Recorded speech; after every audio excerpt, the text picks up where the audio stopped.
Western Spring Television. Ours it is.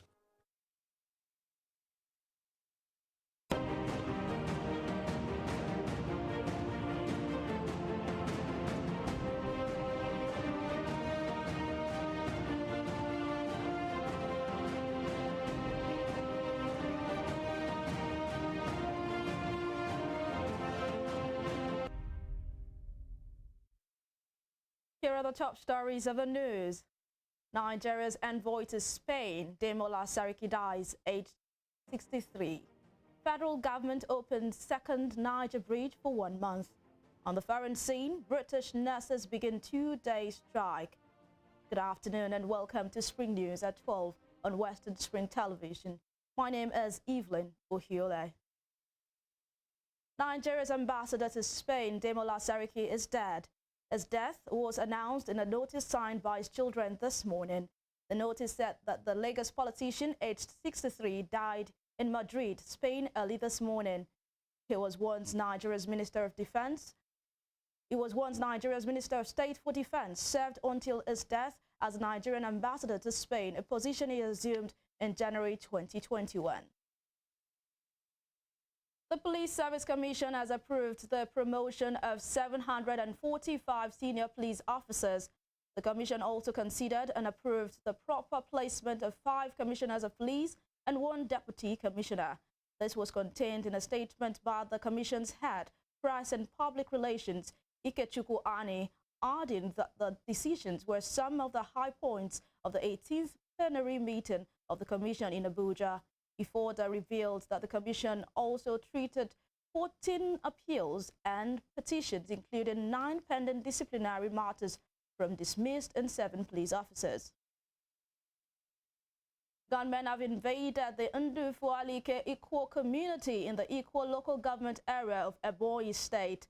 It was gathered that the gunmen stormed the popular Nwapu market in the area early this morning when traders had already opened for business and shot a motorcyclist in the head.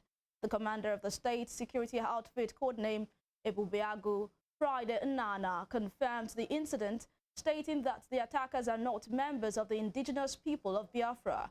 He revealed that the attackers are mere hoodlums who invaded the market to rob traders of their belongings. Osun State Governor Ademola Adeleke has ordered the immediate suspension of oil mining activities by firms operating on the state's mining licenses. Spokesperson to the governor, Olawale Rashid, announced the development in a statement.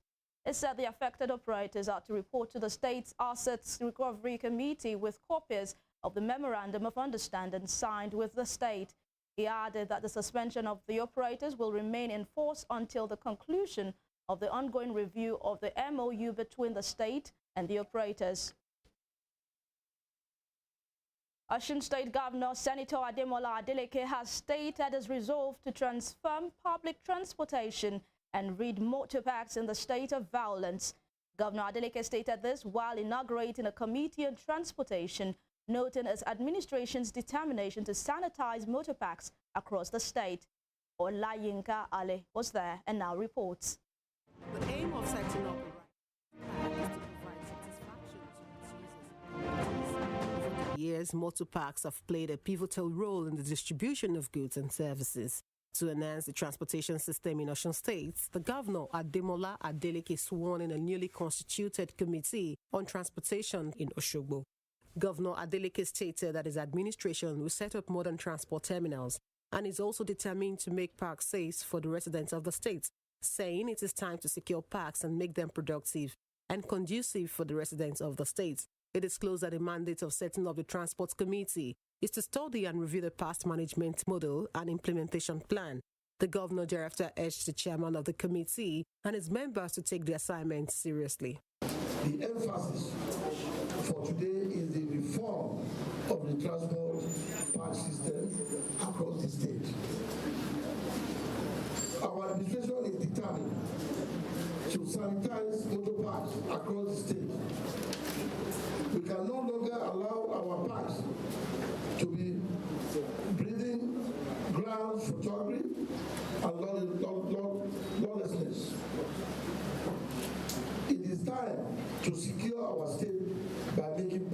environment safe. In his response, the newly inaugurated Transport Committee Chairman, Barrister Jola Akintola, spoke on behalf of the members and assured the governor of discharging their duties appropriately and also for the interest of Osun State. And now you've seen the terms of reference. The aim of the committee, of the Mr. Governor inaugurating the committee, is to reorganize the transport system of Osun State. Who assist the governor in doing that. One of the ways of generating fund for the state government is through the transport system. Barrister Akintola also disclosed that enough revenues will be generated from the parks, which will help boost the economy of the state. Olayinka Ali, Western Spring Television News. The federal government has opened the second Niger Bridge to vehicular movements. It was reported that the bridge was opened at exactly 9:50 a.m. despite assurances by the federal government that the bridge will be opened at 12 a.m. According to a government official who spoke to newsmen, the delay was as a result of some little adjustments on the roads linking the bridge. Minister of Works and Housing, Babatunde Fashola, last Thursday had disclosed that the bridge would be open to traffic from December 15, 2022 to January 15, 2023 to ease the experience of travelers during the Yuletide break. The federal government says construction work on the East-West Road will gulp 200 billion naira, including 13 billion naira on the failed LMA axis of the road. The Minister of Works and Housing, Babatunde Fashola, disclosed this during a visit to Rivers State to assess the state of work on the 38-kilometer Bodo-Boni Link Road under construction by Julius Berger. Fashola expressed satisfaction at the speed and quality of work going on, adding that the project will be completed next year. He explained that the tax credit scheme arrangement between the federal government and the Nigerian Liquefied Natural Gas, NLNG, is what is funding the project. Minister of Science and Technology, Senator Adeleke Mamora, says the ministry remains committed to the use of scientific innovations to drive national growth. He said this in his address at the inaugural ceremony of the Tertiary Education Trust Fund Alliance for Innovation Research in Abuja. The minister, represented by Mrs. Munilola Udo, Permanent Secretary of the Ministry of Science and Technology, said TED Fair was in line with President Muhammadu Buhari's Executive Order 5. The executive order seeks to entrench science, technology, and innovation in everyday life to achieve national growth. The Executive Order number 5 has laid a proper foundation for an industrial, diversified, and self-sustaining economy. It is a step towards a sustainable path and to a future in which wholesale importation of consumption of foreign technology is reduced. It has equally laid the foundation for the adequate provision for the development of science and technology in Nigeria. The Federal Executive Council has approved 9.24 billion naira for group life insurance cover for civil servants for 2022 and 2023. This includes government officials in all ministries, departments and agencies, paramilitary and intelligence agencies. The Minister of Finance, Budget and National Planning, Zainab Ahmed, disclosed this to newsmen after the weekly council meeting chaired by the Vice President, Professor Yemi Osibajo, at the Aso Rock Villa, Abuja. According to Ms. Ahmed, the head of the Civil Service of the Federation, Ms. Folashade Yemi, presented the memo to the council, and the approved insurance package will cover all government officials. She also announced that the council has approved an executive bill on whistleblower policy. You're watching Spring News at 12 on Western Spring Television. We will be back after this break.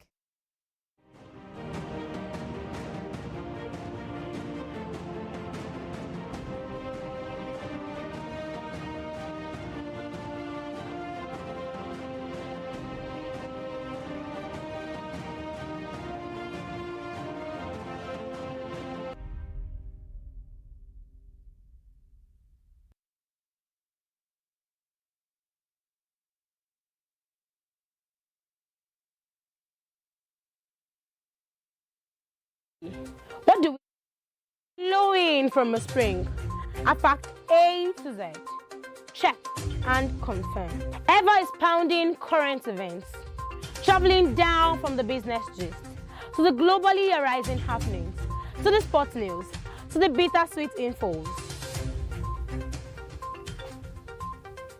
Guided transmission, even diffusion, vast and fast, detailed facts are fled.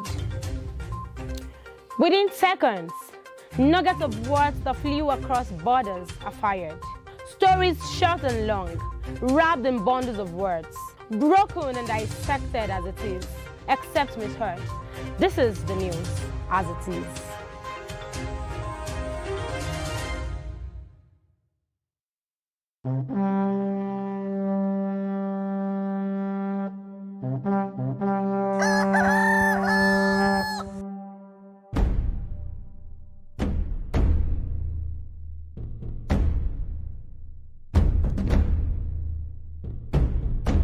Atótó arére. Kò ṣe.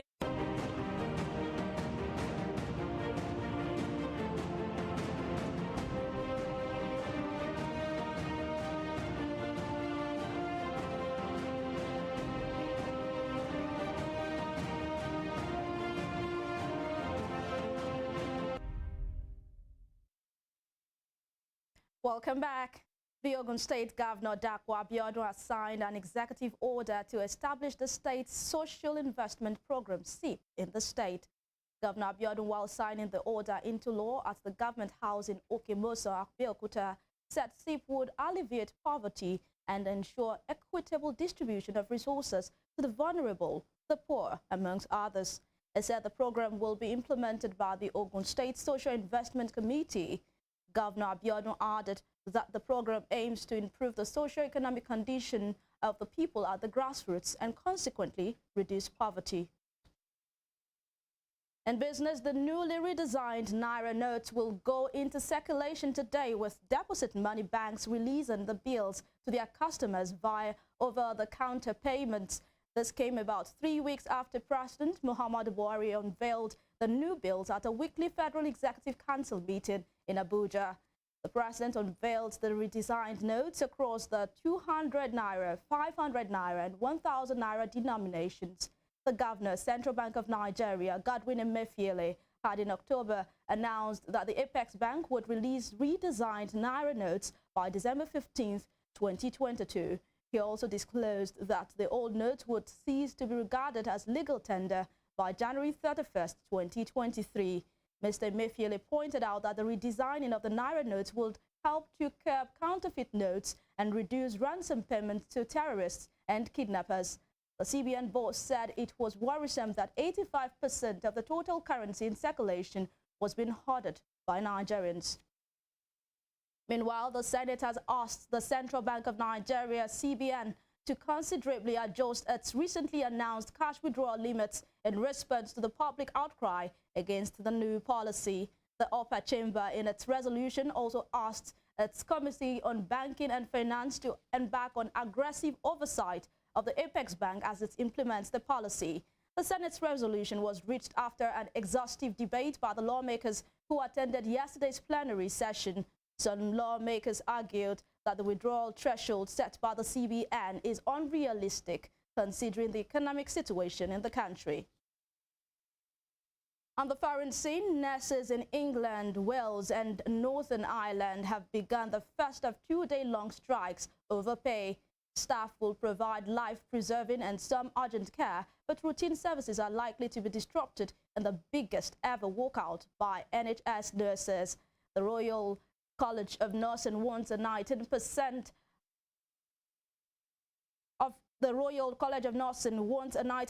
pay rise and says below inflation increases are compromising care by making it hard to attract and retain nurses. The government says the demand is unaffordable and that it has met independent recommendations on pay. The strikes will run from 8 a.m. to 8 p.m. on 15th and 20th December. In the United States, President Joe Biden has announced billions of dollars in new funding for Africa at a summit of dozens of heads of state in Washington. Mr. Biden told the over 40 African leaders attending the summit that the United States dedicated to Africa's future. He was also optimistic about improved links with Africa during a summit in which he announced $55 billion in new funding for the continent over the next 3 years, which included $100 million for clean energy projects. Mr. Biden spoke of the importance of good governance, healthy populations, and affordable energy. The summit of heads of state is seen as an attempt by America to reassert its influence in Africa at a time when China, Russia, and Turkey are deepening their involvement. It is the first such gathering hosted by Washington for 8 years. FCC investments are part of the work we're doing worldwide through the Partnership for Global Infrastructure and Investment. I propose this initiative together with the rest of the G7 to help fill the need for quality, high-standard infrastructure in Africa and in low-income and middle-income countries around the world. And at the G7 meeting earlier this year, we announced our intention to collectively mobilize $600 billion in the next 5 years. Today's announcement join a portfolio of Partnership for Global Infrastructure and Investment projects already underway in Africa, including mobilizing $8 billion in public and private finance to help South Africa replace coal-fired power plants with renewable energy sources and develop cutting-edge energy solutions like clean hydrogen. A deal worth $2 billion to build solar energy projects in Angola. $600 million in high-speed communications cable that will connect Southeast Asia to Europe via Egypt and the Horn of Africa and help bring high-speed internet connectivity to countries all along the way. The bottom line is simple. Trade runs on reliable infrastructure to support and secure resilient supply chains. And improving Africa's infrastructure is essential to our vision of building a stronger global economy that can better withstand the kinds of shocks that we've seen in the past few years. Third, we're continuing to support innovation and entrepreneurship across Africa, investing in Africa's people. Developing human capital alongside physical infrastructure is another core aspect of the Partnership for Global Infrastructure and Investment. At least 3 people have died as a powerful winter storm moves east across the United States, causing tornadoes in southern states and causing others in snow. A young boy and his mother were killed in Louisiana when their home was destroyed by a tornado. The huge storm also brought blizzard-like conditions to the Midwest, with roads and schools closed and some areas reporting 4 feet of snow. Around 3,300 flights have been delayed and over 150 more cancelled. In sport, Moroccan fans have heaped praise on their football team's performance despite last night's World Cup semi-final 2-0 loss to France. The team made history by becoming the first African and Arab nation to reach the stage of the competition. Morocco's King Mohammed VI led fans in showing support to their team after the game with a thank you tweet. French President Emmanuel Macron also praised the Moroccan team for their history-making run at the World Cup, while U.S. President Joe Biden said it was remarkable to watch how much the team had been able to achieve. If France come out on top in Sunday's final against Argentina, they will become the first team in 60 years to retain the World Cup following Brazil's victory in 1958 and 1962. Nigeria's under-20 side, the Flying Eagles, will discover their group stage foes for the 2023 Africa Under-20 Cup of Nations next week Friday. According to the Confederation of African Football, the draw ceremony will take place in Cairo, Egypt on the 23rd of December. Egypt will host the biennial competition from February 18th to March 12th. The 4 semi-finalists at the competition will compete at the 2023 FIFA Under-20 World Cup in Indonesia. Before we end the news, here is a recap of our top stories. Nigeria's ambassador to Spain, Demola Seriki, is dead. The federal government has opened the second Niger bridge to vehicular movements. The bridge was reportedly opened at exactly 9:50 a.m., despite assurances by the federal government that the bridge will be opened at 12 a.m. On the foreign scene, nurses in England, Wales and Northern Ireland have begun the first of 2-day-long strikes over pay. Don't forget to follow us on our social media handles on Facebook, Instagram and Twitter at Western Spring Television. You can also watch us live on our YouTube channel at Western Spring Television. That ends Spring News at 12 on Western Spring Television. I am Evelyn Ohiola. Thank you for watching.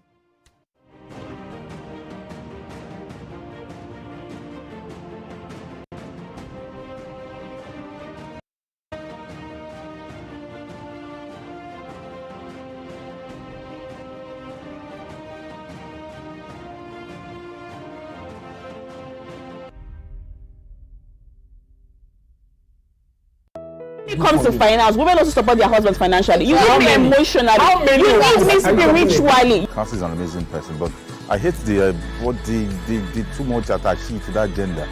I need you spiritually. I need you mentally.